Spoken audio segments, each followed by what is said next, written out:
Hello all Wednesday morning. So இன்றைக்கி பார்த்தீங்கன்னா ஹஸ்பண்ட்க்கு வந்து புளி சாதம், அதுக்கப்புறம் வந்து வீட்லேயே வந்து வடை சுட்டுருந்தேன். நான் இதான் ஃபர்ஸ்ட் டைம் வடை பண்ணுறது. அண்ட் எனக்கு வந்து டவுட்டாகவே இருந்துச்சு, நல்லா வருமா வராதுன்னு. கொஞ்சம் மாவில் தான் பண்ணேன், பட் சூப்பராக வந்துச்சு. ஷேப்பு, டேஸ்ட் எல்லாமே செம்மையாக இருந்துச்சு.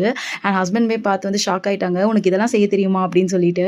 ஸோ இன்றைக்கி வந்து ஆஃபீஸ்லேருந்து ஹஸ்பண்ட் வீட்டுக்கு வரும்போது கால் பண்ணி ரெடி ஆயிரு, அம்மா அப்பா வீட்டுக்கு போகணும்னு சொல்லிட்டு சொல்லியிருந்தாங்க. ஸோ இன்றைக்கி வந்து பெரம்பூரில் எங்கள் மாமியார் மாமனார் வீட்டுக்கு தான் போயிருந்தோம், அவங்களுக்கு வெட்டிங் ஆனிவர்சரி.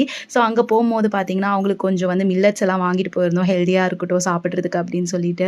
ஸோ அங்கே போனதும் அவங்க எங்களுக்கு பார்த்தீங்கன்னா சில்லி பீஃப், அதுக்கப்புறம் கொத்து பரோட்டாலாம் வாங்கி கொடுத்துருந்தாங்க. டின்னர் சூப்பராக சாப்பிட்டாச்சு. சாப்பிட்டு ஃபேமிலி ப்ரேயர் பண்ணிவிட்டு அப்படி தூங்கிட்டோம். நாங்கள் நெக்ஸ்ட் டே ஆஃப்டர்நூனுக்கு மேலே தான் கிளம்பி வந்தோம். ஃபர்ஸ்ட் மார்னிங் பார்த்தீங்கன்னா பாப்பாவுக்கு தேங்காய் பால் ஆப்பம் வாங்கி கொடுத்துருந்தாங்க. ஸோ இந்த காம்போ எனக்கு ரொம்ப பிடிக்கும். பாப்பாவுக்கு ஊட்டிட்டு நானும் சாப்பிட்டுட்டு கொஞ்சம் நேரம் அப்படியே அங்கே டைம் ஸ்பெண்ட் பண்ணிவிட்டு லஞ்ச் முடிச்சுட்டு கிளம்பி வந்துட்டோம். ஸோ டே நல்லாவே போச்சு. வீடியோ பிடிச்சிருந்தா லைக் பண்ணுங்கள், சேனலை மறக்காமல் சப்ஸ்கிரைப் பண்ணுங்கள். இன்னொரு வீடியோவில் பார்ப்போம். பாய்.